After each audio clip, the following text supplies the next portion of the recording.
Winner bracket final! The Happy Gaming Cup continues!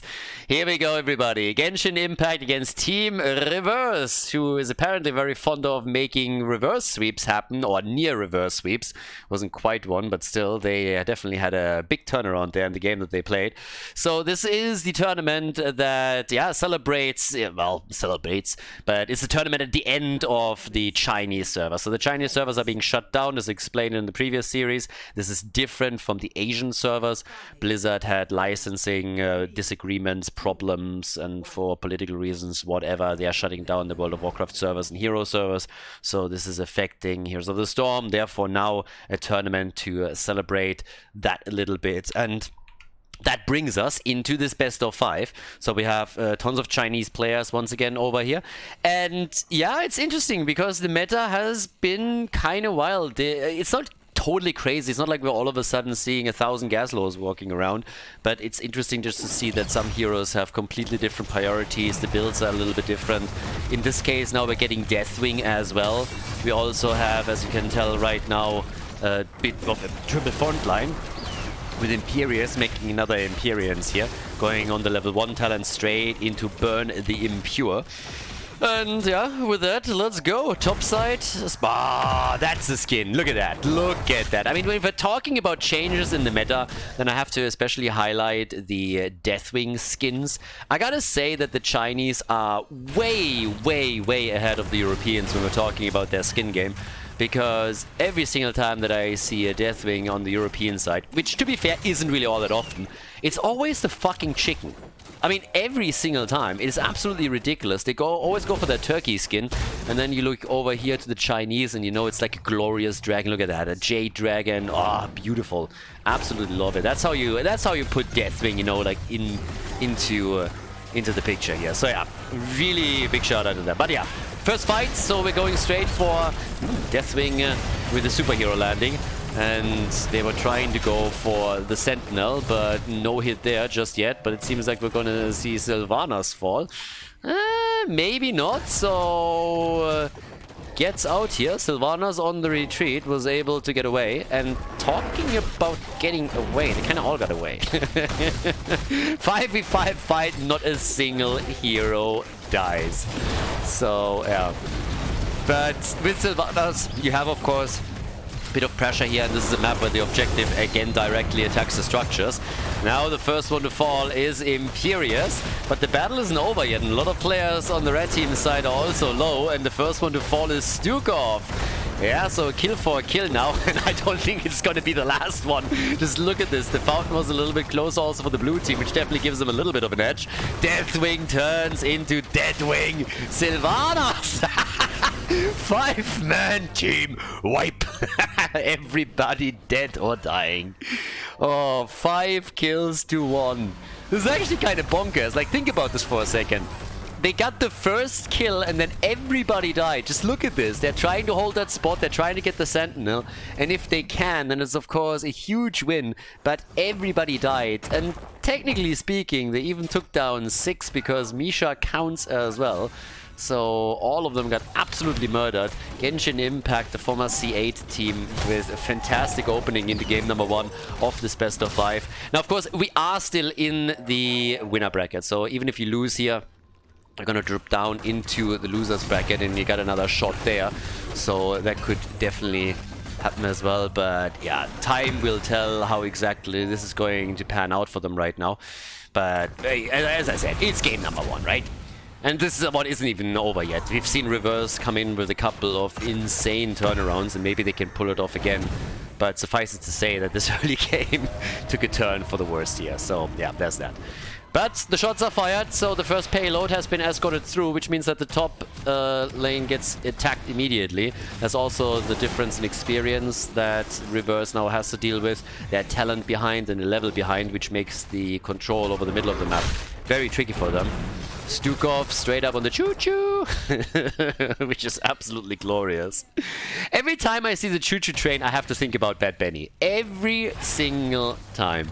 And some people might not really understand why, but there was a tournament, I want to say it's like 2 years ago, where we had So the tournament was scheduled over multiple days, and at some point we had Benny's team playing, and Benny told us at the beginning that he had to go AFK at very specific times, and it was really weird to me because I was like, what? Why? I was like, okay, maybe he gets the delivery, whatever.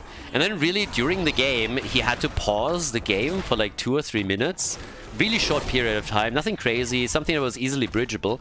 And then it continued, and I was the entire time thinking, like, what exactly is going on here? Does he have a pizza delivery? Like, what is this? And then it turns out that Benny was actually not playing from home. He was playing on a laptop, which in and of itself is crazy. But he was also playing while he was at work. And he was working not as a train conductor, but the guy that lets a train through at some station. So he had like 2 trains coming through that night and had to wave them through or something. It was just fucking fantastic.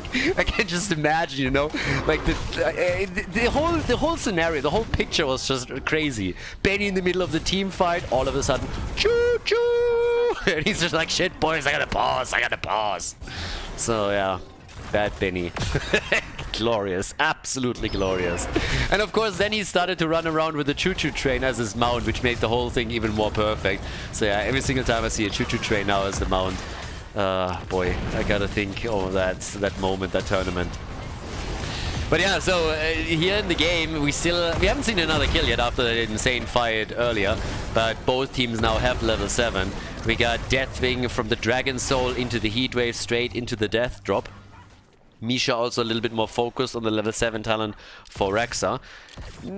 They are really starting to get their stuff together here in regards to camp control. I mean, right now it's again Genshin Impact that would like to go for the Sentinel, but they have to be careful because now it's Rega that gets wrecked. Yeah, he got murdered, and that is the end of the doggy. So without the healer, maybe they can get even more. Yep, there's another one.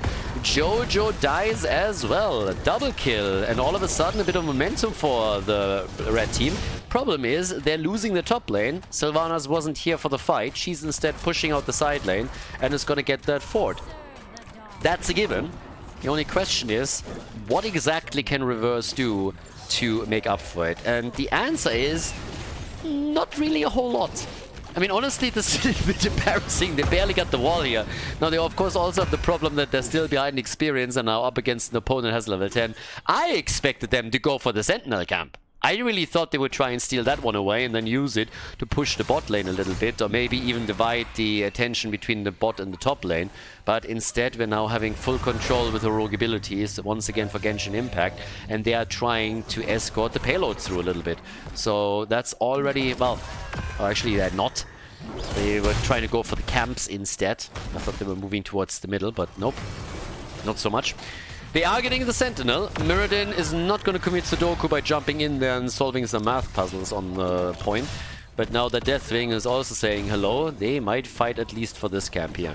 Deathwing with a bellowing roar. No real surprises when it comes to heroic abilities.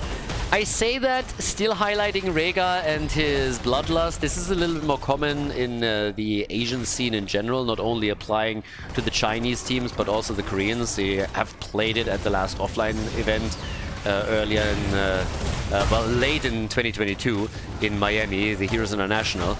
They use it a lot for just chasing opponents down and really using that movement speed to their advantage, getting into the opponent's backline.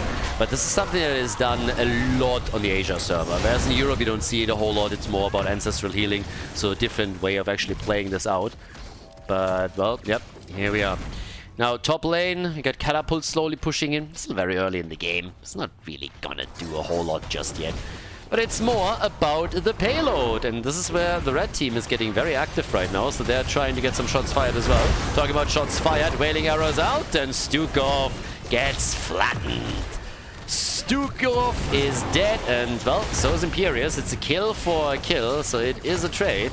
And now they're trying to go for Sylvanas, who is not jumping on the wave, is playing it out against Muradin and taking him apart, still finds herself on the wrong side of that battle. So Sylvanas dies, but Rega died too. Yeah, they are all over the place right now. The battle is raging on and we're fighting a 2 versus 3 now. Stukov came just back, but so did Imperius, so this isn't over yet. But it seems that Reverse might just be able to grab that payload, and indeed they do. So they are gonna get damage in on the bot lane. And if you look at experience, the gap that we saw established earlier has now been completely bridged. I'm actually lying. They're getting damage in at the top lane instead. But yeah, it's 7 kills to 6, so fairly even at this point. This all started with a 5-man team wipe against Team Reverse, and now they are drawing even with Genshin Impact. And you could argue that they're even about to pull ahead a little bit. I mean, they're still behind in structures, but they've done a whole lot of work now to get out of that position. Regards to damage, 32,000 for Deathwing, 30,000 for Sylvanas. Level 13 talents for both teams. Deathwing in all its glory. He's jumping up here at the top and going full Bone Jade Dragon now. God, that is an awesome skin. Whew. Hold my wallet, baby. Nah, I'm just kidding. I'm not supporting Blizzard games. So, 7 kills to 6. And for now, they still want this fight. They still want that fort. They haven't really taken anything down in a long time here. So, yeah, I don't know. They want to get at least some structures, especially after losing their own fort up at the top. But teams are a bit more reluctant to fight this out now. You also have to understand, Genshin Impact did only get a single kill after they won that 5-man wipe earlier. So this was the one battle where they absolutely murdered the opponent's team. But since then, not a whole lot has happened here that went well for them. So they gotta definitely step it up a little bit.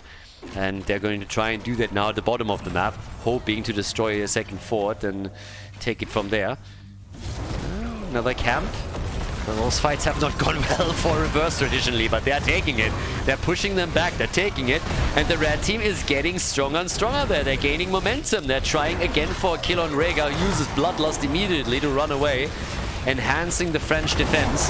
They are on the move backwards, but they're losing Rhaegar regardless. Deathwing is also dead, but Sylvanas dies too.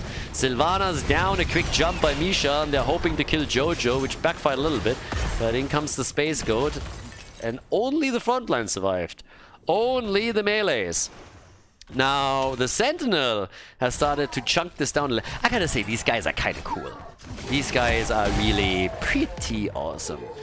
So, coming in there, full katana style, taking them down. That's good shit.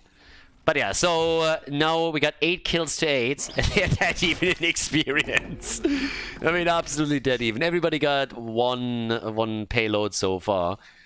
And there's that. So now we have them down at the bottom of the map, the blue team, still playing this out a little bit further. Towards the top again, cams are always claimed here, so there's always like a play around the cams. But Reverse has taken over an experience. They're actually a bit ahead now, which is really surprising when you think about it, because in passive experience there's a 1,500 point gap in favor of the blue team, but they lost out massively in hero experience after this initial fight. So yeah, here they are once again trying to go for another kill, and they're attempting to isolate Imperius, and he gets out. So Imperius is still alive, but Misha gets killed. And Urel wasn't even there. Urel was starting the camp at the top. And is still dealing with that. So we'll see what's gonna go on there. It's actually a really weird game. It's a pretty cool game for the first map in this winner bracket final, because right now, if you think about it, most of the team fights outside of the first one were taken by Reverse, but they're still falling behind a bit in structures. I'm still waiting for the moment though where the blue team is getting their act together in a team fight, can coordinate the CC well and get some kills, because that's what they're waiting for. The side lane pushes that they're occasionally attempting with Sylvanas have also been successful up at the top, but they need to also make sure that they're getting a bit more value out of her as the game continues. So now both teams with level 16. For Sylvanas in particular, it's pretty sweet to also now have the Will of the Forsakens. That's going to help a lot with the unstoppable frames here. We're having the thrill of the hunt, and they still can burn down the next one up at the top. And of course the payload got pushed back quite significantly, so there's still a bit of work to be done for Reverse if they want to push this through again and get a second volley fired. There's still a Sentinel camp up on the map, and it could be again fought over by both teams depending on how heavily they want to commit to this. It's a trap, it's a party push, and well, that didn't do anything for the red team. if anything that is currently working against them, Blessed Shield was already used, that got little value though, but they're still now with Bloodlust trying to finally drive the fight a bit, and Sylvanas is chunking down Mirrodin very quickly, gets again attacked by Misha and has to retreat using the Will of the Forsaken to get out of the battle, but they're still alright, at least for now, and I say that, and then Greymane comes in and just massacres Sylvanas. Sylvanas dead, they want a second kill, and it seems like they might even get one.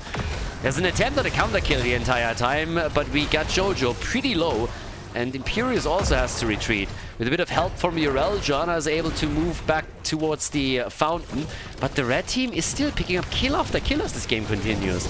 It was really only one big fight over the Sentinel camp earlier where they completely got murdered, but outside of that, they are doing just better in fights. It's very difficult for Genshin Impact to get kills, and another one is won by Reverse as they grab the Sentinel. Desperate attempt by Imperius to bring this back, but they have a single range damage dealer, and Sylvanas is just dying too often. She already died 3 times right now. She has a triple front line, and it's really tricky for them to keep her alive, as it seems. The team is oftentimes split during these battles, and Sylvanas just can't get enough damage out to get that kill. Now, they can come in here once again, and they're trying to do exactly that. At the same time, we have Deathwing jumping straight onto Sylv. Urel is gone this time. They aim for another battle, and they still can't get these kills. Sylvanas still chunking out some damage, but things are not looking all that good for Genshin Impact. Reverse is just doing too well in these battles. So 58,000 now from Deathwing. He's already starting to go over towards the payload, so they can try and push this a little bit farther forward. We have Mirrodin back to business here too. It's honestly getting quite dangerous now for the blue team. They gotta decide what they want to do here. They are the team though that have already taken out 2 structures. They destroyed both of the forts. So structurally they're still ahead. But if they want to capitalize on that, they have to either split Sylvanas off from the team and try to just push on the side lane, or they have to somehow find an angle in these team fights to finally get some kill. I mean, it's not like they lack opportunities. They got Bloodlust, they have Blessed Shield, and also Imperius for added CC. Wailing Arrow, of course, coming in as a potential option. And this can really help them, but they are struggling to get good kills here, and having Misha as an additional damage soak in these fights is not making things easier. Talking about making things easy, seems like that's an easy kill. Maybe a save. Is Urel gonna get out here? Misha works for the stun. Has so much CC for the red team. I've been talking about the CC for Genshin Impact, but it's not like the red team lacks it either. They have Mirrodin with a Stormbolt, Misha with that quick launch, and of course behind all of that also Stukov, who can help out as well. Vox Populi and the Pop Impostuals taken on 13 and 16, so not even going into virulent reaction or anything along those lines, but just the Lurking Arm in and of itself already helps a ton to keep the control here. So yeah, 19.5, nearly a level ahead, 11 kills to 5. Things are looking very, very good for the red team. It's actually wild. In the winner bracket semi-final in the first map, they got absolutely crushed. And now they finally woken up. I'm telling you guys, it's all about the coffee. It's all about the coffee. Lots of coffee and you are golden. So, yeah. You need to get the caffeine. But, yeah. There we go. Greymane on the way down to the bottom of the map. Oof. Chunking that one out. At least they got the Sentinel this time. These guys are pretty badass. I like that. So, maybe they can force a fight now. They have vision. They know what's happening at the bottom of the map. That's one of the opportunities to make a move. Alright. Talking about Kofefe, you guys heard? Apparently Donald Trump is coming back to Twitter. I don't know if I should be entertained or horrified. It's gonna be an utter shit show again. But at the same time, we might get more gems like Kofefe. So, I probably don't like it. I'm probably more afraid of the shit show than I'm happy about the memes, but it's just fucking ridiculous. But yeah, either way. Shots are fired. Fort at the top is about to go down. They're also going to get the one at the bottom of the map. They have still enough shots left to make that a thing. Level 20 is also ready. And, well, here we are. Destroyer's Rampage. Yeah, I can still remember like when he actually got elected, and like every morning when you woke up, it was just like, all right, let's see what dumb thing he tweeted out this time. That was literally every fucking morning. Oh, now when everybody was like whining about Daddy Elon taking over Twitter, I was like, no, everybody's leaving. Mastodon, the new thing. And now every single alternative social media that everybody was going to is failing massively. Not a big fan either. Twitter has this new dumb thing where they just shove the algorithmic sorting of your timeline into your face. And apparently they already said that in the next update it will remember your settings again. But guys, here's a quick quality of life tip if you're using Twitter, because to my absolute horror, I realized that Trixler didn't know this.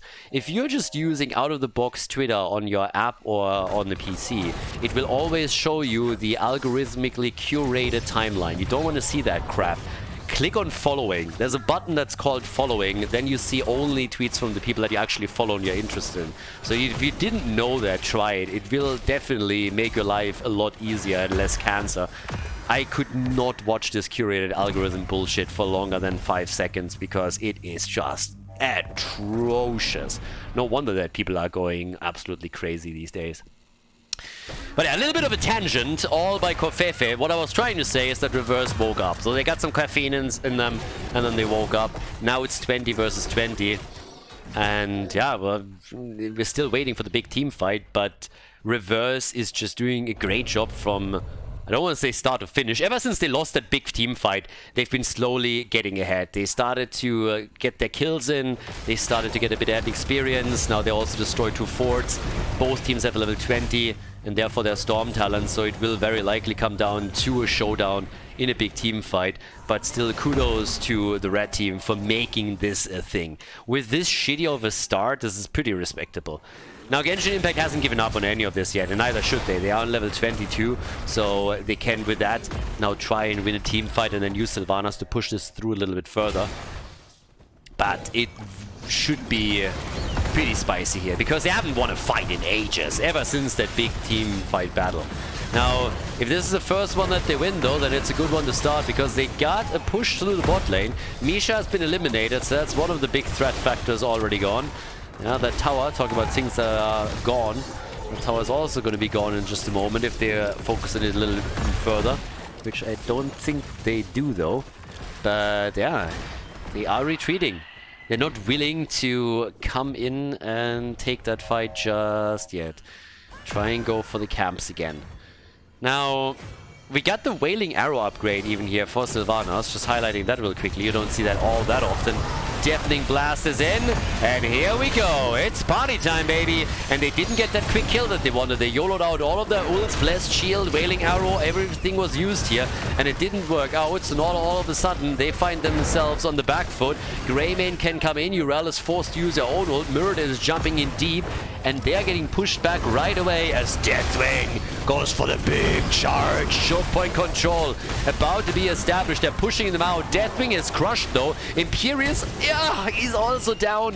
Greymane hoping for additional kills as he takes Imperius down first. Murden hopping around like a bunny on crack, and he gets one stun after another. Sylvanas is gone. Space Goat is also on the move, and on the left side they're chasing not only Rega, who eats that Stormbolt straight through the face, but also the rest of the team. Jojo, she's in trouble as well. Gets killed first. Urel, she might make it out, probably not. Still trying to escape, couldn't really make it. And now the red team is pushing through the bot lane. Damn, son, what a fight. But Team Reverse with a massive win in game number 1. Very impressive after they had such a tough time in the early game. Now they're going for the 5-man team wipe themselves as they drop Rega, and the core is wide open. There's no way anymore for the blue team to make a comeback here. So 1-0 lead in the best of 5 at the winner bracket final for Team Reverse here at the Happy Gaming Cup. Nicely done, well played, and yeah, well deserved too. Great comeback by the red team and the deserved victory in this first game of the series.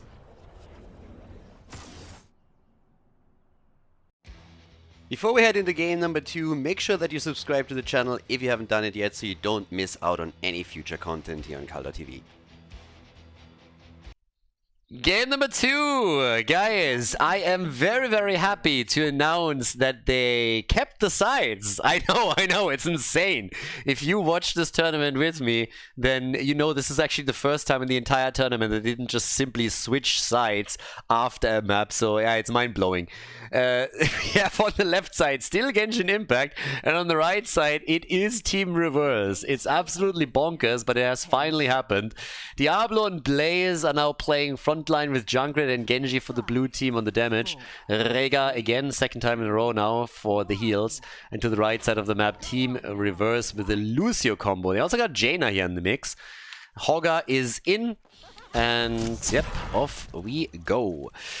Yeah, Jaina, again, she is being played quite a bit in this tournament, and on this map in particular. She's really nice for wave clear as well. You can use her in camps. She's really good at that. She has an AoE, and if you just circle through your abilities, then she can burn them down very quickly. It's one of the main reasons also why Hogga gets picked here.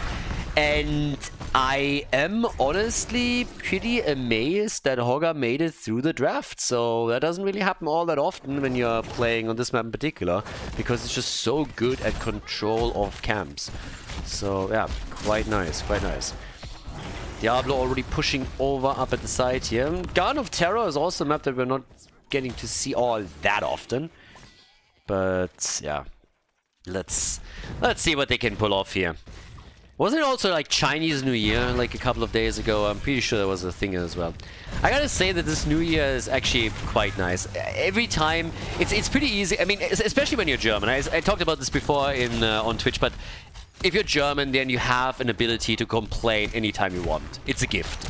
You want to complain about something, you'll find something. I can complain about puppies if I want to. Like, it doesn't really matter. You give me a topic, I can complain about it. It's a God-given right that Germans inherit whenever they're born. But that being said, I'm super happy right now, once again, that I moved to Spain. Because it's really nice. We have great weather here right now, and it's just a blessing to be able to ride my bike in at the end of December or early January. It's just absolutely fantastic. I mean, even in the winter over here, the weather is great. Yes, it's cold during the night and in the morning, but when the sun's out, you still have your 15 to 20 degrees Celsius, and it's just absolutely awesome. So yeah, very happy with that. And life is good. Life is what you make of it at the end of the day, and that was definitely one of the better choices that I made in my life, so very happy with that. But yeah, either way, we have right now the first kill of the game. So Muradin went down, the boy with the beard, and it seems like that's not the only thing that goes down here, because the fort at the bot lane is so heavily attacked that it is not going to make it. They are taking it apart. That's a massive lead for the blue team. They lose Junkrat, but I honestly, even with the loss of Diablo here, that's totally worth it. 2 early game kills and you get a fort for that. I'll take that trade any day. So yeah, definitely a thing. But here we are. We got 2 kills, 2-1, and big lead thanks to the structure that was taken down. The only thing that makes me hesitate a little bit here is that in the last game we also had this huge advantage in the early game for the blue team, and then they just got crushed throughout the rest of the game. So maybe this time they can maintain that advantage and really build on it. But that was a fantastic trade for them. I mean, it doesn't really get much better than that. So yeah, that was pretty good. Now, we'll see again if they are able to build on that, to capitalize it a little bit more as the game continues, but opening the map up is definitely good.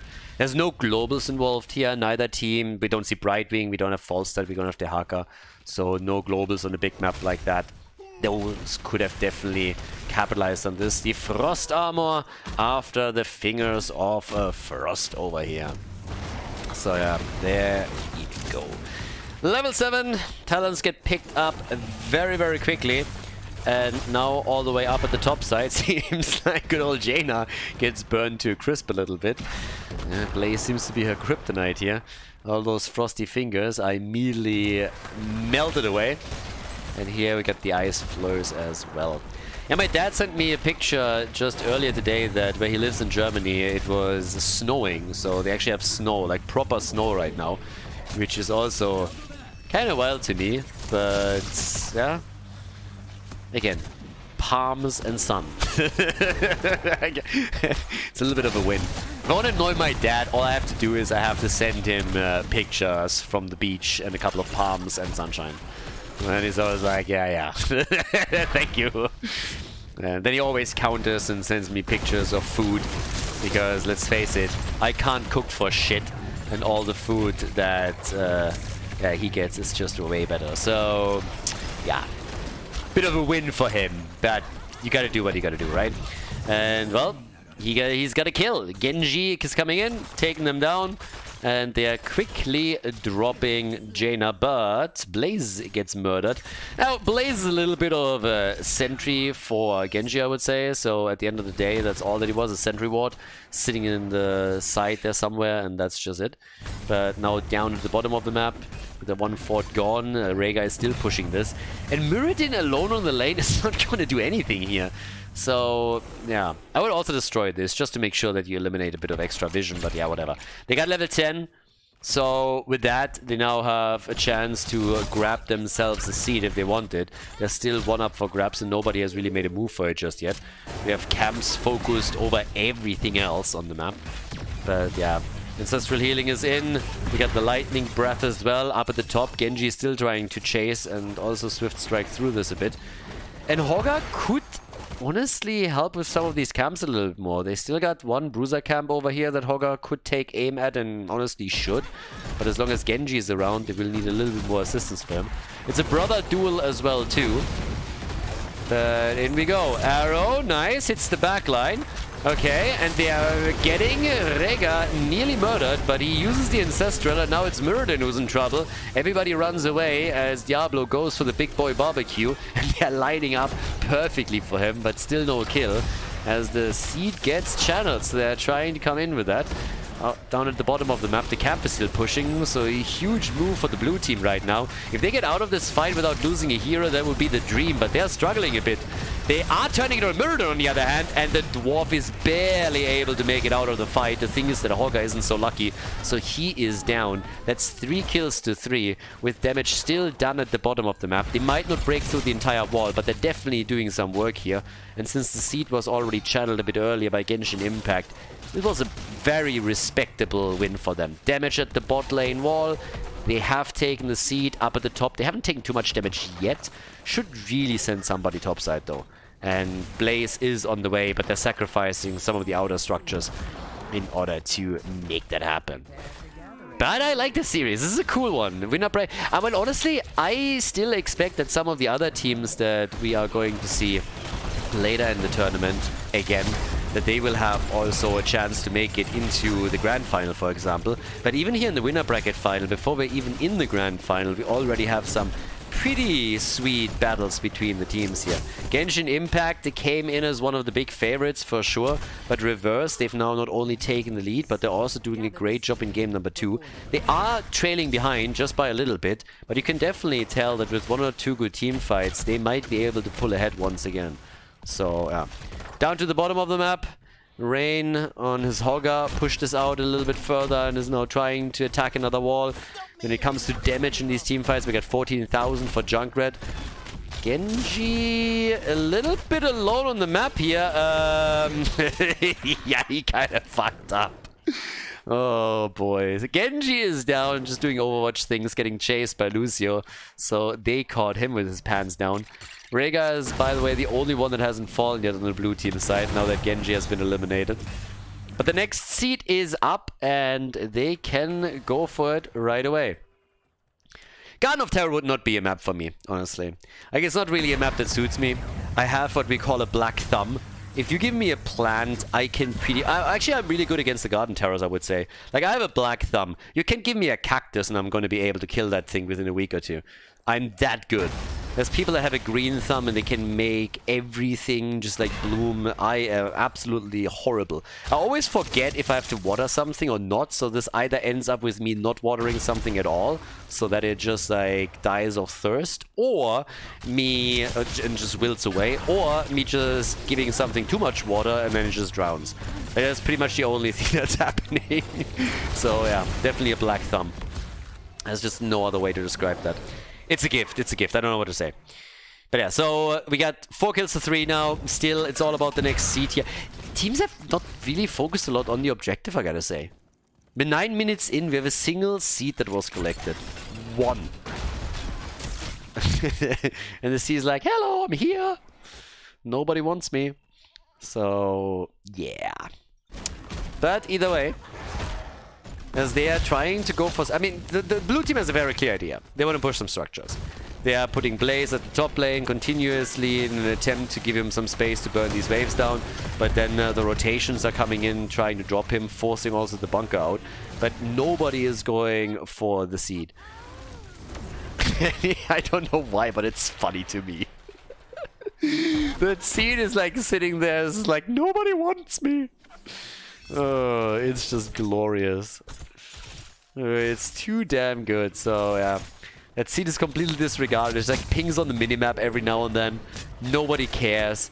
I mean, you can really see just like blinking. There should be like a red arrow all of a sudden appears on the minimap. It's here. What are you doing? Take it. Look how they're skirting around it the entire time. They're just lurking in the shadows, taking a quick peek if anybody attacks it or anything, and nothing happens. Nobody cares. Down at the bottom of the map, Genji's now pushing this out a bit too. But yeah, it's glorious. It's like you take 10 League of Legends players and throw them in a Heroes of the Storm game. There's like, hey, objective?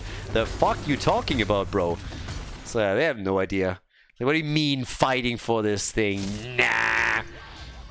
I mean, the blue team should have an incentive. Not only did they have the early level 10, they now also have the early level 16. And since they already hold 1 seed, they have a real incentive to try and make a play for it, because they can force the fight on the 3rd one whenever they want to, but instead they're just trying to get counter pressure going at the bottom of the map. And I guess this is still going to work out well for them, because it's a big push with 2 camps. But I would have expected them earlier, before this moment, to go for a bit of a play up at the top for the seed, and they didn't. Now, they are about to lose a fort at the top side, since the red team has pushed in a camp as well, so it's all about how they can trade. And they want to trade that keep down here, but I'm not sure if they can. They should be able to, though, because 16 is still not ready, but this one is definitely going to fall. In the middle of the map, there's another camp that is pushing for forts, so it's all about mercenary camps here. It's literally all that people do. 16 is now in for Team Reverse, so they have a chance to fight this back a bit.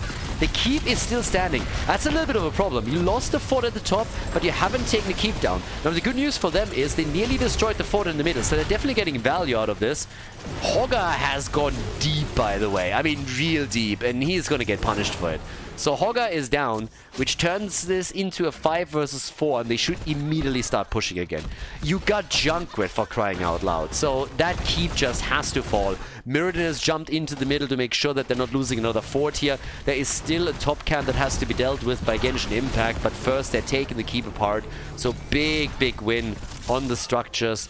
This has to be eliminated. They might lose the wall, but the keep itself should be absolutely fine.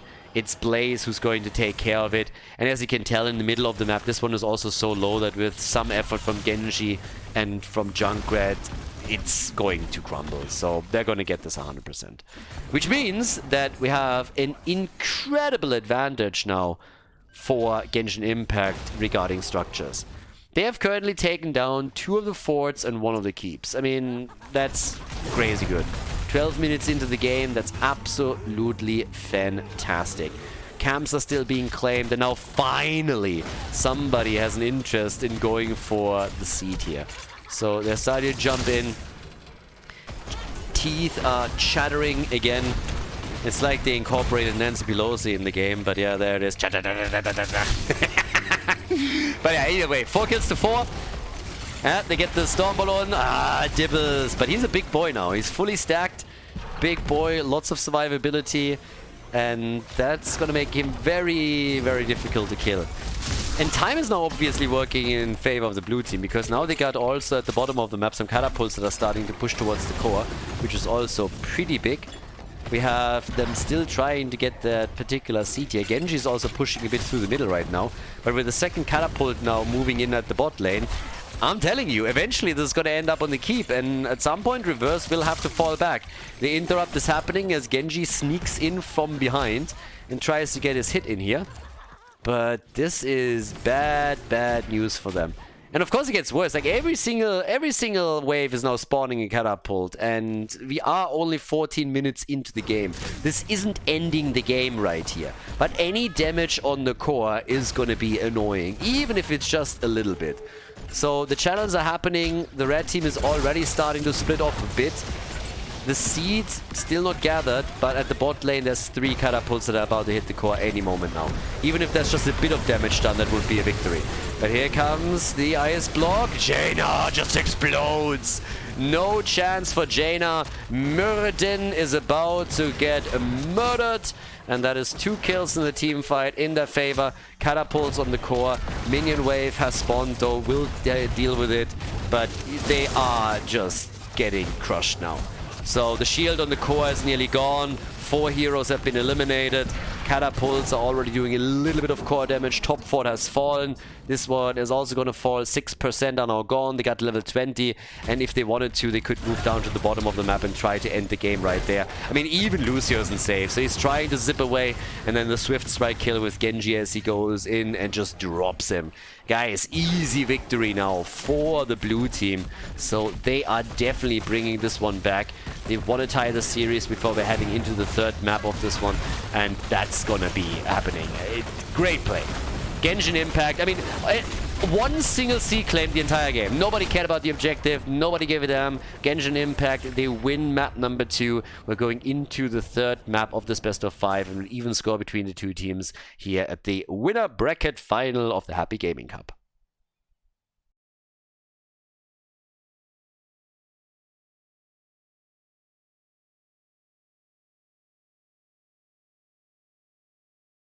Game number 3. Here we are. And guys, this time they changed sides. I knew that it was not gonna last, but this time they changed sides. Reverse against Genshin Impact. This time Reverse is starting on the left side. Genshin Impact is starting on the right side. So they switched. We have Alterac Pass our map, and we got a double support with Vala and auto attack style. So Uther doubling as a main tank again. So the Uther main tank that helps them to have the additional sustain to allow Vala to go into an auto attack style here. And then for Team Genshin Impact, we're having a more traditional lineup now with Diablo and Hogger plus Urel at the front. So yeah, they're going for that particular play again. Yeah, Vala with an auto attack style, obviously, if you go for the double support, absolutely viable. You are definitely rolling the dice a little bit in the sense that you have to make sure that she does die as little as possible. And you're playing, of course, more so for the late game than anything else. You want to keep her alive in an ideal world. It is always more important to keep her alive than to get a lot of stacks. Now, you of course want to always walk that little tightrope where you can just play aggressive enough to get yourself stacks, but not too aggressive so that you don't die. But the rule of thumb is you want to maintain the attack speed, because even if you don't stack a lot, once that you have your level 16 Manticore, with the attack speed, your damage output is going to be off the charts. So that's pretty much what you're really working for. And we are going to keep a bit of an eye on that. I already don't really like that we're having Vala here going for the camp. It's a little bit tough, honestly, because you can always say, like, well, who else is gonna go there? Rhaegar has to be part of it, of course. Maybe you get Genji in. But as I said, Vala still wants to stack. And as long as you have a Diablo in the mid lane, you can always try and get some easy hits off against him. While stacking isn't necessarily your highest priority, as I said, it's more important that you stay alive. You still want to get some stacks together, so you just don't want to stay passive for the entire duration. But we'll see what exactly they can do with this. Ever since Blizzard reworked this talent, Creed of the Hunter is now actually playable. And it was played for a long time in Europe too. Now things have changed a little bit. It's still one of the viable builds. You see a lot of multi-shot builds now too still. But now you get an early game advantage through that Gambit component, whereas previously, before the talent was changed, Creed of the Hunter was an absolute noob trap. It was total horse shit, and pretty much only new players played this. There was one HGC team that gave it a shot once, and it didn't work out for them whatsoever. Massively backfired, and then everybody abandoned it again. But in the competitive scene, this never played a role. At least not with any team that knew what they were doing. So since Blizzard changed it and now has an early game advantage to this, it's a little bit different. now you can get good value out of it for sure. But you still run into that situation where you have to ask yourself, hey, how do we play this? And even here, when you think about it, we have seen it in the past where, for example, it was played with an actual double support. Here it's a little bit different because Uther is still doubling as a main tank. It's something that the Americans have played for quite some time. They really loved this Uther main tank. It was a big thing, and then it also was played in Europe for a while. It is still a viable option. There's a couple of amateur teams that really love to do it too. But yeah, Rega gets caught here and goes down. So that's an early hit. Valla has by now 25 stacks. Should be able to get a little bit more. If in the early game you get bullied around a bit, that's still fine. But once that the battle over the objective is really getting a bit more intense, we're gonna have a look at it. They are pushing through the bottom of the map, and I really like what they're doing here. I don't mind too much that they're going for the camp, because this one is super important. What I don't really like is that they're doing it sacrificing their bottom fort. So that is not really helping them too much. They should have definitely sent a few of their players there early on. And this is a problem that Team Reverse had in some of the previous games too. For some reason they don't value their forts enough. We've seen it on Garden of Terror as well. Remember, they lost the fort very early on because they just didn't rotate over. They just didn't react to the push quickly enough. And now we are in a similar position. Yes, they took their camp, and I've been harping in the past always about how important these camps are, but they're not more important than your fort. So they took a massive beating at the bot lane, and Hogga can still take this one in a more or less reasonable time frame. And since the red team was able to react and move heroes into the middle to now deal with the camp, it's not going to be a problem for them whatsoever. So as it stands, Reverse falling a bit behind, structurally speaking, but they haven't lost the fort yet. And as long as they're still stacking with Valla, this is also absolutely fine. And they're getting decent stacks for her. So she's nearly at 50, nearly at the first threshold in regards to rewards. The objective is now up on the map too. Leo gets some value at the bottom of the map too, as he's able to push the minion waves out and attack those towers a little bit. But time will obviously tell what else they can pull off here. So yeah, another quick swing. They gotta defend now, but Valla still stacking. First one done. Urel also turned into a pincushion here. Staying a little bit too far at the front. And Valla right now is absolutely happy. For Valla, things are absolutely okay. Now, they shouldn't get too greedy, but this is a decent start for them when it comes to stacking, at least. Now, all the way up at the top, we got still Genji in a bit of trouble, so he's low in HP. Valla still able to stack up a bit. Stays together with the support pretty much the entire game, which is super important for her now too. And that also ensures that there's always somebody that can push the panic button. Wouldn't be surprised to see a Divine Shield for Uther and then again Bloodlust for Rega. So they have a couple of different ways on how they could play this right now. Depends a bit on how aggressive they want to be with it and how much they're valuing keeping their main damage dealer alive. The pressure on the prisoner camp, on the other hand, that's starting to become a little bit of a problem, so they got to be cautious with that. And somebody should start channeling it, because it's only 13 seconds left, so they're still pushing this back and allowing Valla to get stacks in. And this is something that is honestly surprising me a little bit. Valla is able to stack a lot, and now she's overdoing it for sure. So, yeah, the heals should be there with both of the supports still being present. But with Urel appearing from the side, it got a bit dicey for a second. At least dangerous. But yeah, so far so good. The late game is great for Team Reverse. Genshin Impact, they want to start doing some damage here. The more Valla can stack, the more she's in a position where she's able to slowly and steadily get hits in and then play for the late game. The worse it is, especially for heroes like Diablo, who will suffer once she has level 16. Now, they went both for the safe option, by the way. So Ancestral and Divine Shield. Bloodlust could have played a role not only to speed her up a little bit, but also as an escape tool at points. Here comes the play by Genshin Impact. Now with level 10 abilities, they are willing to attack. And honestly, this is kind of important. This is really one of the moments where you have to make sure that you're getting something done. Because as I said, you can't just allow them to stack throughout the entire game. Arrows thrown out, only hitting with the supports though. Valla still attacking, and she's nearly at 100 stacks right now.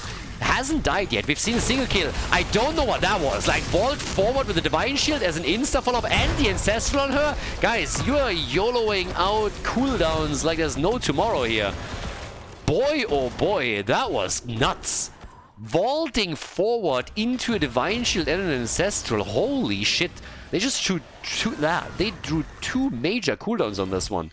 Now the opponent used some as well, and it allowed Vala to get some additional... Yeah, get some additional stacks in, but that was a bit wasteful. Well, it's still fine, and since the opponent used cooldowns too, it's still alright, but whew, I got a little bit spicy there for just a second. That must have been coordinated. There's no... Like, if you're supporting your Vala player all of a sudden just decides to vault straight in front of Diablo, I mean, the only way to respond is slapping that guy around a little bit. 25,000 damage for Genji. Vala's at 24,000. Still maintaining the attack speed. Now, top side, pressure against the fort. I like that. The reaction is a bit slow this time from the blue team.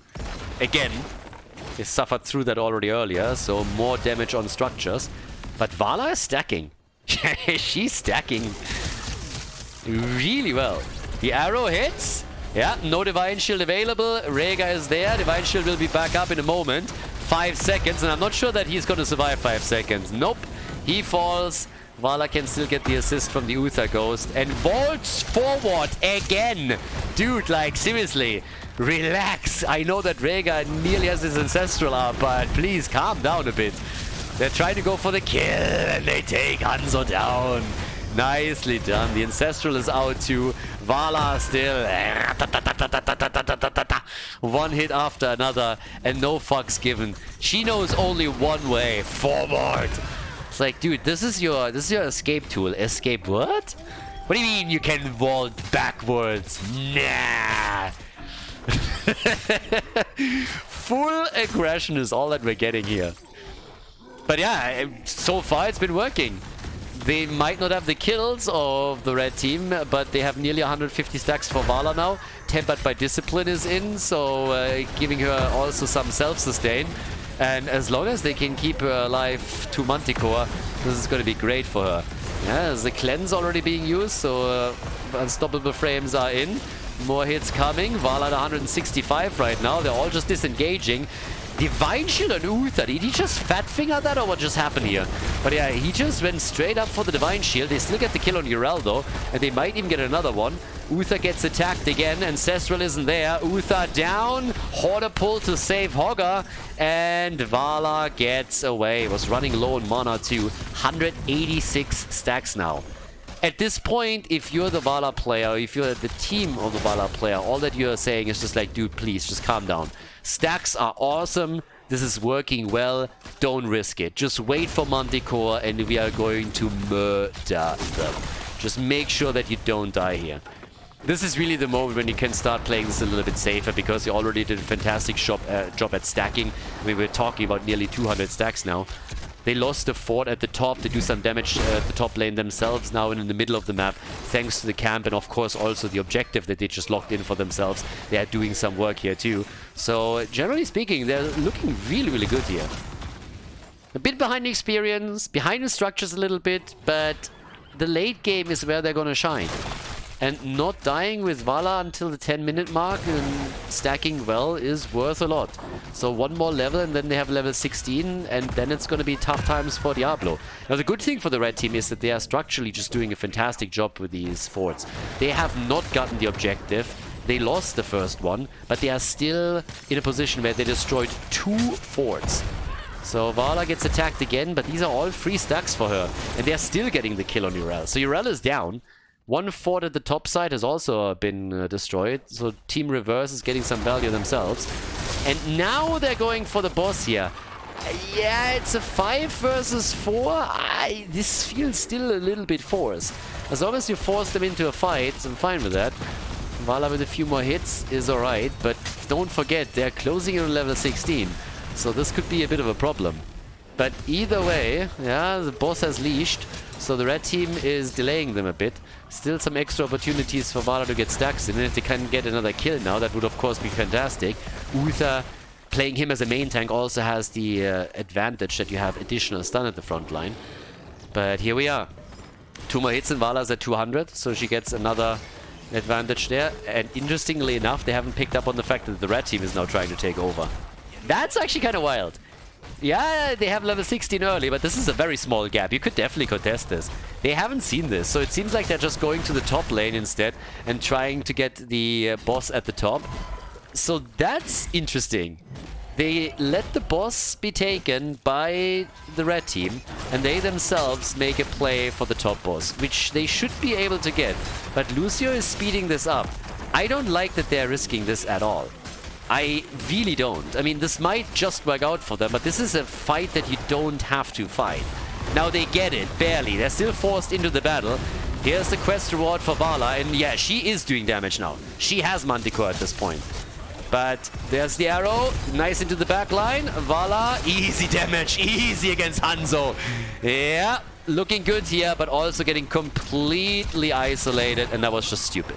That was just dumb, I don't know what to tell you. 3 heroes lost. Leo lost the 1v1 against Urel. Vala is down. Ultha is down. And for what?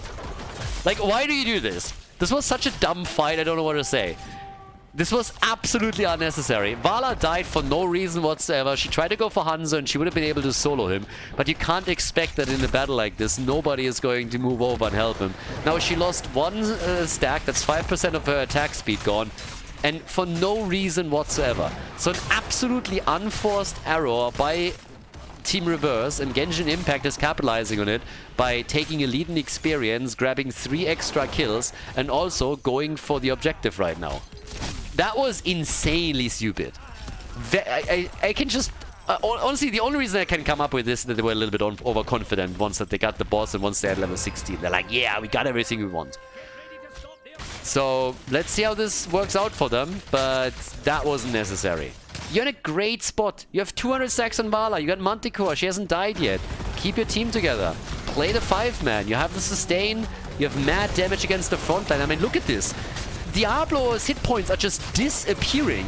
Like, he's getting totally crushed in these situations. So you're in a fantastic spot. Play to your strengths. 4 kills to 6. The objective is in. Diablo will be back with a reduced soul count. This is the opportunity now to, yeah, take not only the fort in the middle of the map, which should be easy for Genshin Impact, but also to maintain control of the game and get that momentum. Yeah, Vala needs to be a little bit more careful now too. Attacked right away. Okay, Ultha. The Ancestral is out. They keep the Divine Shield for now. Might have to use that too. And yep, both of the ults are utilized to keep him alive. Which makes, of course, Vala more vulnerable. Bottom keep, by the way, about to be gone. It's crazy. Like, all of this comes on the back of this absolutely unnecessary fight at the top lane.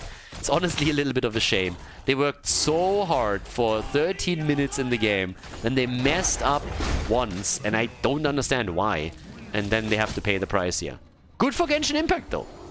I mean, Genshin Impact, they realized, hey guys, this is not working for us. We have some problems here. And then they see one chance at the top, they take it, they get the kills, and then they do everything they need to do. They have one boss, they push, they go for the objective, and they get mad value. They took a fort down, they took a keep down, and they're also getting the early level 20. So, yeah, here we are. Let's see what they're going to get with that now. We have Seraphim in. Should be a Farflight Quiver for Vala just to keep her even safer. And then they can play sustain battles. Team fights are great for Reverse. You just have to really watch for Hanzo's arrow. That's one of the dangerous ones. Farflight Quiver is in. And we also have the Burning Despair. Even the Farseer's Blessing right now. Uther could, of course, also just go for the revive. But, yeah, there it is. We have him with a redemption. But any team fight for them is decent. They need to be careful that they're not ending up in a stun lock and don't lose anybody immediately. So watching the Hanzo arrow is really important here. But a prolonged fight is great for Reverse. But they lost a lot already, and especially that bot lane is a bit of a problem. But Vala with the Farflight Quiver, she gets now insane range. She's at 68,000 damage, so easily top damage in the game now. And as long as they work on her positioning and make sure that the supports are also in range for her, this is going to be fine. But yeah, there's the Divine Shield. Ancestral wasn't even needed. But even that, this is what I've been talking about. There's the arrow. Yeah, didn't watch it at all. So they didn't see the arrow coming. Now they're paying the price. Vala vaulted forward, and that's why they're losing the supports. Vala vaulted forward in the last fight, straight into Diablo. They had to drop the Divine Shield on her. Then they lost straight after that the Ancestral, and that's why the supports both now got taken down. Vala dies again. Uther also down. Vala is too aggressive at this point. They can play these fights slower, and they just don't. They don't have to vault forward and chase somebody down. So, yeah, great job. Well played. Genshin Impact is just capitalizing on mistakes right now. Reverse is misplaying their composition at this point. Vala has 80,000 damage. If you slow play this and you just siege up, you slowly push in, play for objectives, they have a huge advantage thanks to all the sustain that they bring to the table with this composition, the extra range that they have for the additional poke. But if you use your escape tool and you directly vault into the opponent, that can target you, fully relying on the two ults on your double support, drawing both of them out right away while not drawing anything out on the other side, then both of the supports are vulnerable. They are both killed. And, well, that seals that deal. Vala gets attacked again. This time she doesn't have the double support behind her. And, well, that's all that needs to happen. Genshin Impact is waiting for these mistakes, and they're playing well with it. Really like what the red team is doing. We've seen from the beginning that Vala was very aggressive, and now every single time it happens, they're ready for her. And they're forcing out the two ults from the supports, and then in the second attempt, they're taking it quite easily. So now it's 11 kills to 5. Genshin Impact, they got a big opportunity at the bot lane now. It's a bit of a shame for them that there's only one armor shield removed thus far. So you won't necessarily be able to end the game here. Depends a bit on how many heroes you can kill. But this is still a very dangerous push. And of course the objective itself is also coming, so that's at least going to cost them a few keeps. But the goal is of course to end the game here. Hoarder pulled already in. They're slowly retreating. Vala this time on the retreat, as you can tell. Leo is down, so they traded him here. But yeah, they are definitely struggling. There's too much pressure coming through the mid lane, and also at the bottom of the map. Vala again vaulting away, gets chased. There's the Divine Shield. They don't even need the Ancestral. She still has a Tempered by Discipline. But you can tell how they're really doing work when they're in these long battles. But now they are the ones under pressure, and that's their downfall. Can't retreat any further with the second armor shield gone. This is all she wrote. Game number 2 goes to Genshin Impact as they capitalize on reverse mistakes and lock in the victory on Alterac Pass.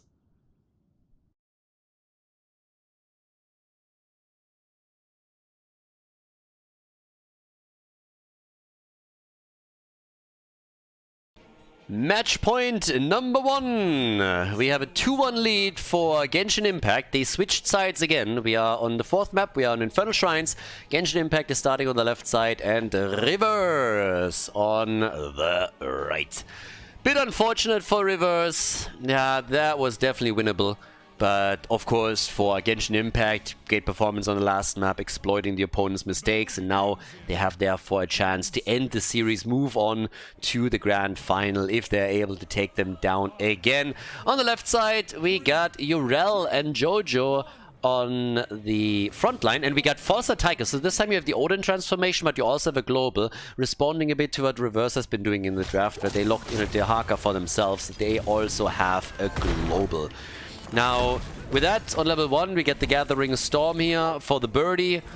Falstad grabs that, and we get the Field Study over here. So, this is going to be pretty important for Reverse. Reverse needs to make sure that they're locking in a win here, or they are in the loser's bracket. So, this is the moment where you really have to dig down deep and make sure that everything flows together well. And let's see if they can pull it off. We got the Dauntless on Urel as her level 1.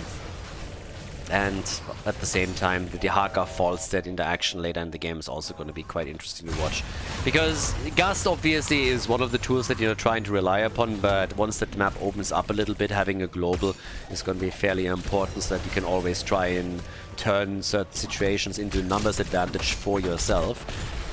Down to the bottom of the map. already pushing this out. The camps have spawned, so it's the traditional early game.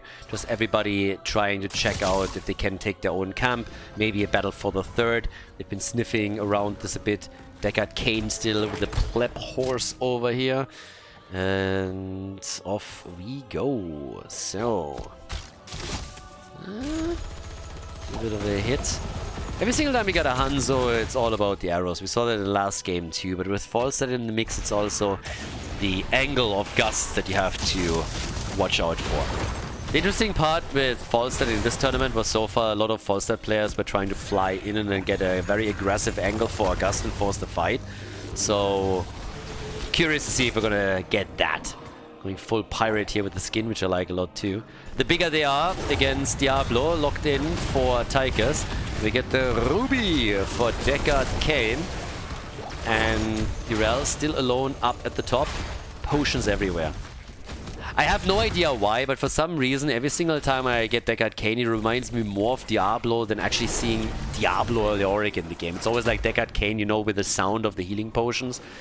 I'm very curious for Diablo 4.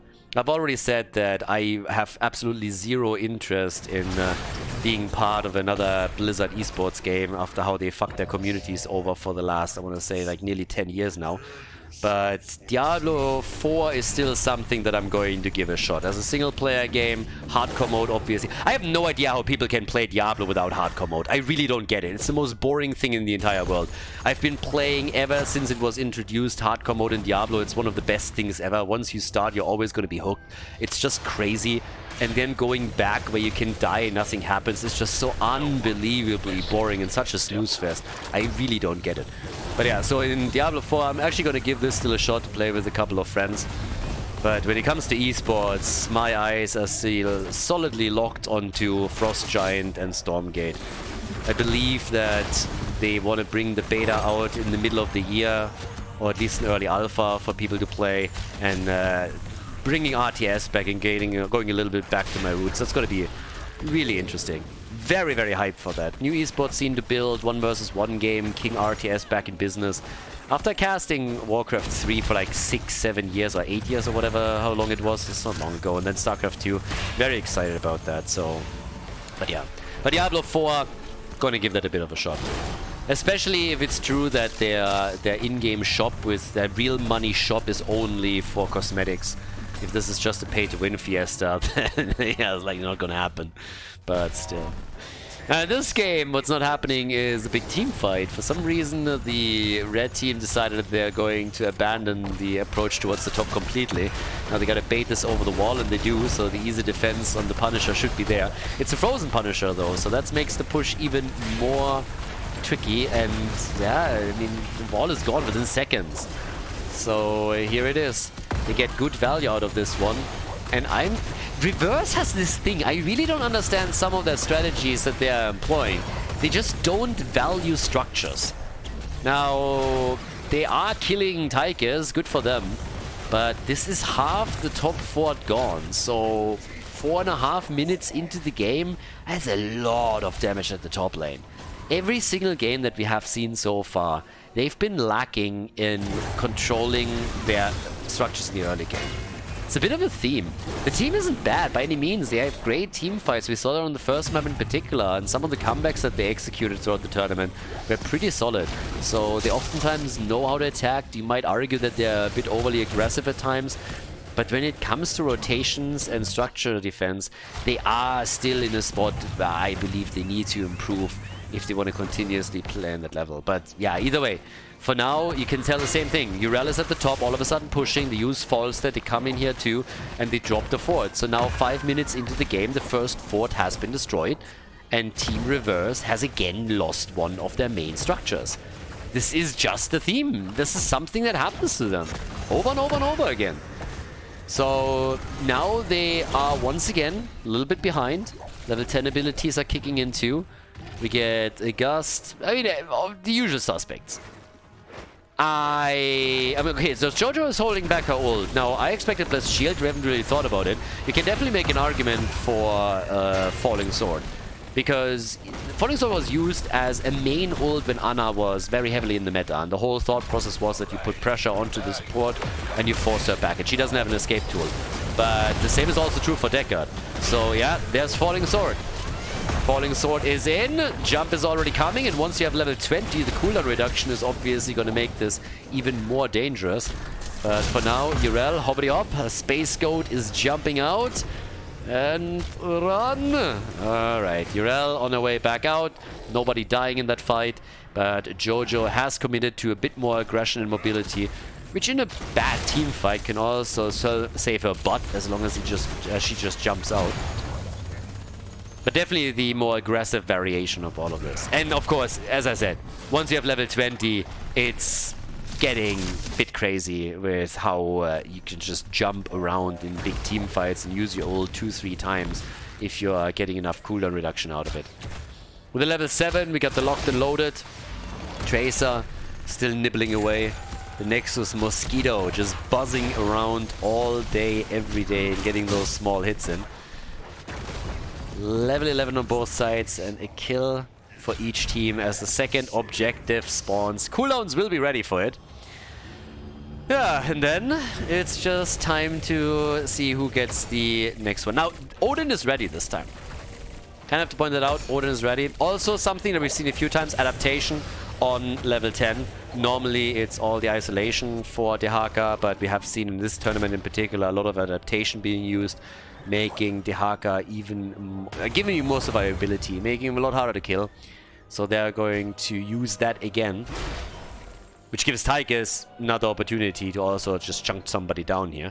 The Arrow of Hanzo is still one of the biggest tools. Deckard Cain again with her stay a while and listen, making their ears bleed and boring everybody to death with the stories that he has.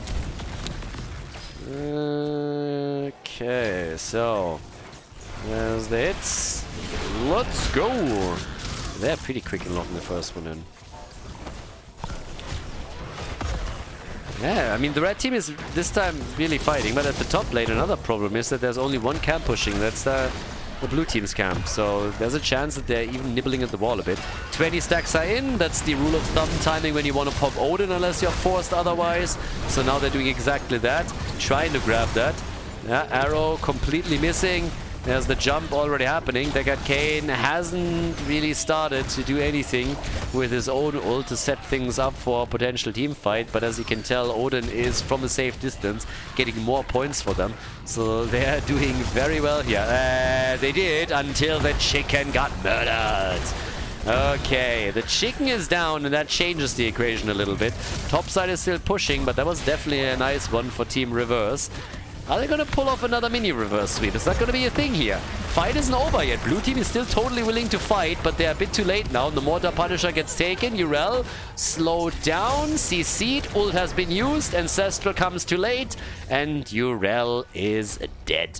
Topside, the camp did some damage. The Haka is now dealing with the remaining catapult. But in the middle of the map, we have Reverse pushing. Yeah, they want to push for map 5.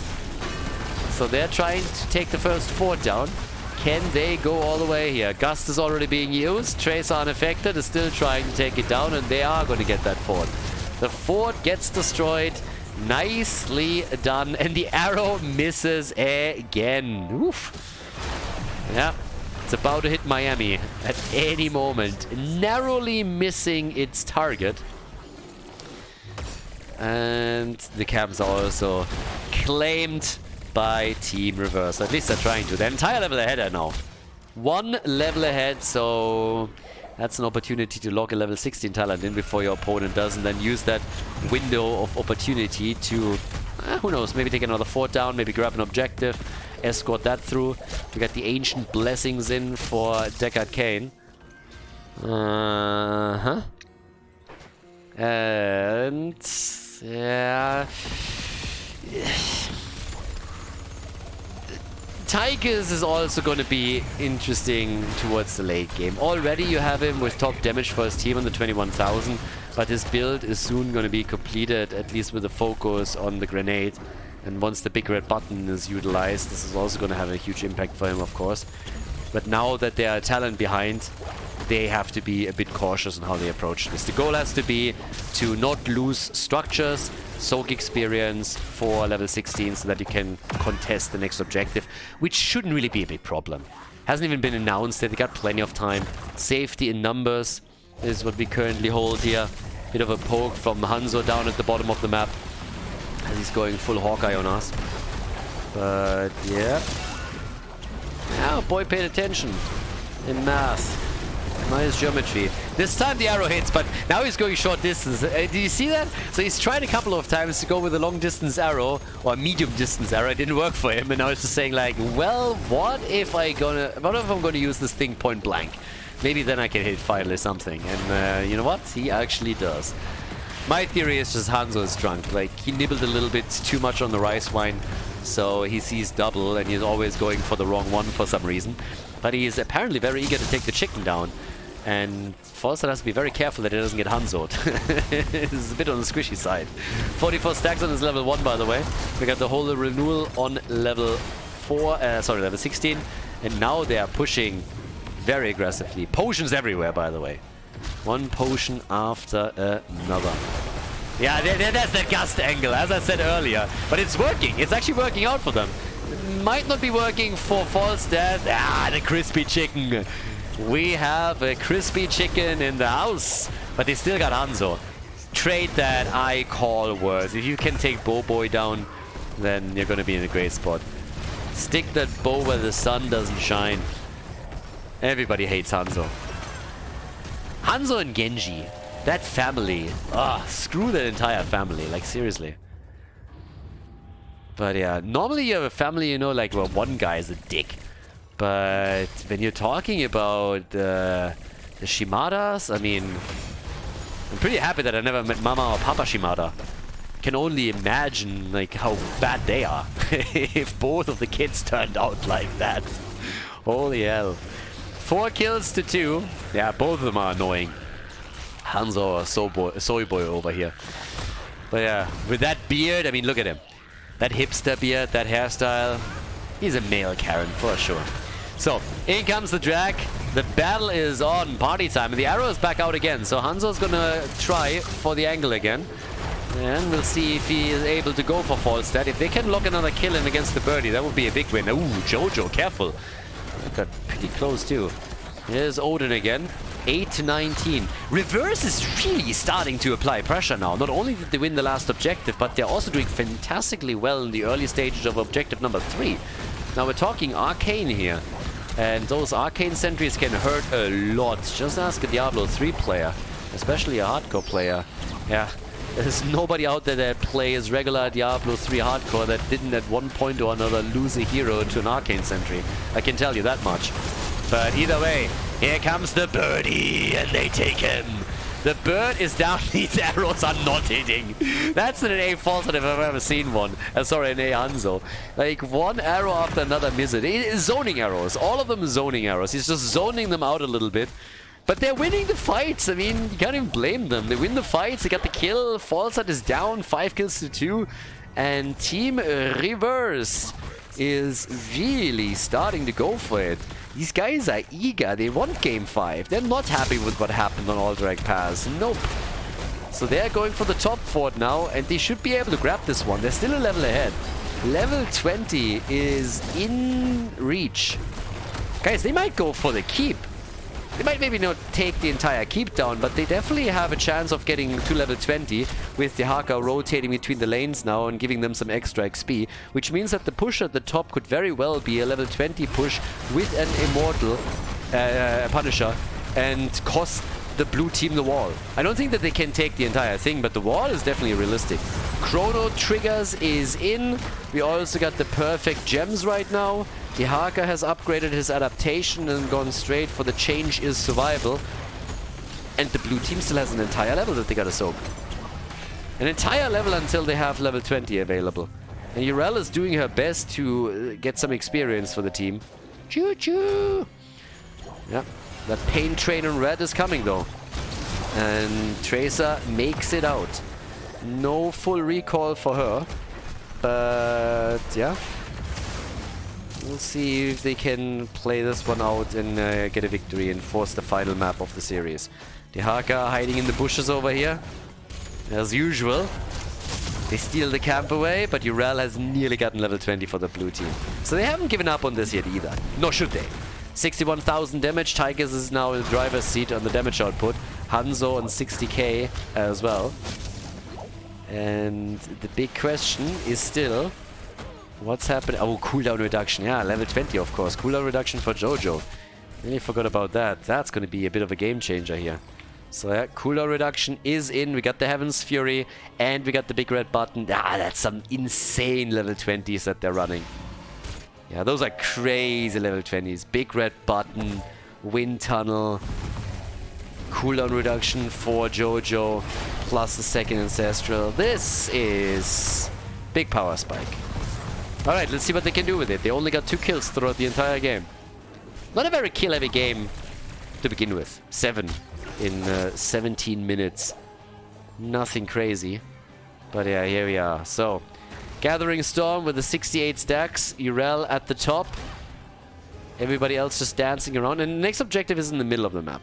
Now, there is an advantage right from the get-go for Team Reverse as the objective spawns mid lane. And that is that they still hold on to their own fort, which means they have a fountain in the middle of the map. So that fountain is a thing that they can still use to tap in the middle of the fight, or even just pre-tap. Go in before you engage in the battle, and then just capitalize on that. Yeah. Of course, you still need to make sure that you create a bit of an equilibrium up at the top lane, and that's happening with both teams going for their camp. Genshin Impact is maybe a bit slow. Shouldn't really take it this early, though. I'm honestly a bit surprised that they go for the camp this early. I mean, why? If their goal is to take the bottom fort down and create some pressure at the top to make that happen, fair enough. But I think we are more or less past forts at this point. And they are not making a move for this just yet. So by them taking the camp early, they just make sure that it can be defended by the blue team. If they want to. But yeah, they're not making any plays for that. So, still fine. Push against push. Nobody moved towards the top side. Falstad would have been a candidate for that. Talking about Falstad, the birdie is getting hit immediately. Ancestral, alright, so they're getting some sick damage in. A lot of ults been popped at the beginning of the fight right away, and Dehaka is dead. Stay a while and get wrecked. Deckard Kane trying to assist, but he's too late. Dehaka is down. Didn't use adaptation either. So, I don't know, somebody got a little bit too cocky over here. With the side laner being destroyed, now there's a wide open shrine. Reverse, don't tell me you just did it again. They already had one of these blackout moments in the last game. If that happens again, that would be kind of nuts. Genshin Impact, they have a 2-1 lead in the best of 5 series here in the winner bracket. Falsa is now dealing with the top lane, but this is a bit problematic. At the bottom of the map, obviously, we got Rey now starting to push in and attempting to take the fort down. But yeah, let's see. Dehaka getting hit there. I mean, maybe he was still on cooldown and just like came off after he died, but him getting crushed like this, Deckard Kane being a little bit late. You could really tell they were saving it, or at least trying to save some of the cooldowns, especially Deckard Kane's, but if he uses that a bit early and buys Dehaka some additional time, they might have a chance there. Now, either way, we are 19-20 minutes into the game. We have already the fort in the mid lane destroyed. Now the push for the keep. This is what's really the more important thing. There's a single fort still standing, and that's on Reverse's bottom lane. But this entire wall here gets just annihilated within half a second. Good arrow this time though. Nice arrow, but big cooldown reduction also. Once again from Jojo. She's hitting at least 2 here. Yeah, Urel a bit low. Jojo immediately has her ult back, so they could re-engage into that fight. Yeah, but they don't. Well, actually, there she is. Yeah, gets really good cooldown reduction out of this one as well. So down to an 8-second cooldown as they're still trying to retreat. The Punisher is going for the keep on the other hand. Urel is a bit low, has to pop her ult, is able to get out. Here comes Odin. Better late than never. And once again, it's Johanna trying to make a move. But the Space Goat is down. So 5 versus 4 situation in favor of Reverse. They're going for the chicken. And Falstad is dead. Falstad is down. It's a double. It's a triple. Team Reverse with big boy damage. The keep is still in play. And, well, that is a pretty sweet move here. So, reverse, making the moves for core, well, fort, keep, and core. Can they end this? 28 seconds for Urel. Jojo can try and play with the blind a little bit. They're obviously trying to go for it. Arrow again missing. I mean, he hit like 2 in this game. But they are 5-manning the core right now. 15 seconds until Urel is back. Jojo is doing her best to slow them down. And damn, they're nearly getting a kill on Diablo. Holy hell. With grenades also coming through from Tychus, they're doing a fair job buying time here, but the shield is being reduced. Urel, on the other hand, is back. Guys, this might not be over. They might be able to defend. Hanzo is down. The core at 70%. Hanzo is dead already. They got Kane has also been lighted. They're going for Diablo, trying to get a 3rd kill, and they do. The wind tunnel, 33%. They're killing the entire team. Tracer is dead too. 5-man wipe at 31%. Diablo, the only one that came back, and the keep in the middle has pretty much no hit points. Huge problem all of a sudden for Team Reverse. Force that flies in nearly the solo YOLO as he is attacked by Diablo. But Dibbles alone is going to have a tough time stopping this. 25 seconds until Hanzo is back, and I can't believe it, but Genshin Impact is about to end this. There's the ult for Tychus, and he can just shell away from the back as they are dropping the shield within seconds. Diablo alone just doesn't stand a chance here. And it is a victory for Genshin Impact as Reverse gets wiped on the core. The blue team crosses the map and takes the entire series to advance to the grand final. GG.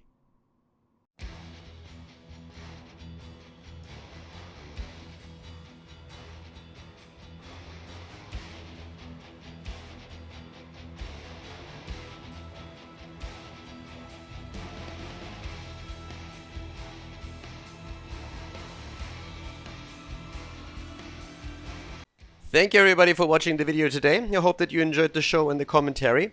And keep in mind that the spoiler protection that is going to run for the rest of the video is made possible by all the support on patreon.com. So guys, if you want to support my work, if you want to help me start new projects and keep the spoiler protection in place, please consider heading over to patreon.com/Khaldor. There's also a link in the YouTube description, and check that out. Thanks in advance, and see you guys next time with more esports coverage here on Khaldor TV. Have a great day.